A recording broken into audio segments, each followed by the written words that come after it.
சின்ன வயசுல இருந்து நான் ஒரு அனாதை இப்படி கேட்டு கேட்டு ஒரு கட்டத்துல நானே என்ன ஒரு அனாதை நினைச்சு வாழ ஆரம்பிச்சிட்டேன். ஆனா ஆனா இனிமே நான் அப்படி இருக்க வேண்டிய அவசியமே இல்ல. ஏன்னா நான் தான் உங்களை கண்டுபிடிச்சிட்டேன்லப்பா. என் அப்பா எனக்கு கிடைச்சிட்டாரு. அப்பா அப்பா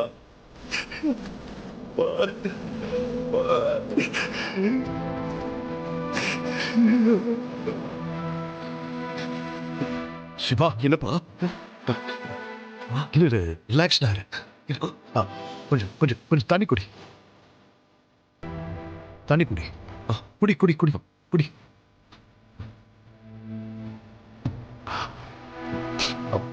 சிவா, ஏதோ குழப்பத்தில் இருக்கேன்னு நினைக்கிறேன். திடீர்னு வந்து அழுத. என்னன்னு கேட்டா நான் தான் உன்னோட அப்பான்னு சொல்றேன். எனக்கு ஒண்ணுமே புரியல. பா என்னப்பா நான் சொல்றது உங்களுக்கு புரியலையா? பா நான் தான் உங்க பையன், நீங்க என் அப்பா.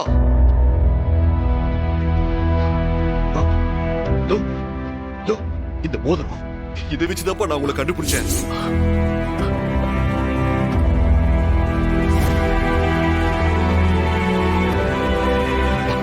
ஒரு நிமிஷம், இது பாருங்கப்பா. பாருங்க, இந்த மோதிரம் நீங்களும் அம்மாவும் கல்யாணம் பண்ணப்ப எடுத்த போட்டோ. இது வச்சுதான் உங்களை அடையாளமே கண்டுபிடிக்க முடிஞ்சது.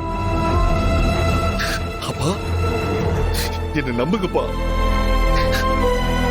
நான் உங்க புள்ளப்பா. சிவா, நம்புங்கப்பா ப்ளீஸ். நானும் பொறுமையா கேட்டுக்கிட்டு இருக்கேன், நீ என்னென்னமோ சொல்லிட்டு இருக்க. அப்பா சத்தியமா தான்ப்பா சொல்றேன், நீங்க தான்ப்பா என் அப்பா. சிவா ப்ளீஸ் ப்ளீஸ், இன்னொரு தடவை அப்படி சொல்லாத. எதை வச்சு நான் தான் அப்பான்னு சொல்லிக்கிட்டு இருக்கேன்? இந்த மோதிரத்தை வச்சா? இந்த மாதிரி மோதிரத்தை வேற யாருமே போட்டுக்க மாட்டாங்களா? இதை மட்டும் வச்சுக்கிட்டு நான் தான் உன் அப்பான்னு சொல்லிக்கிட்டு இருக்கேன். உணராத.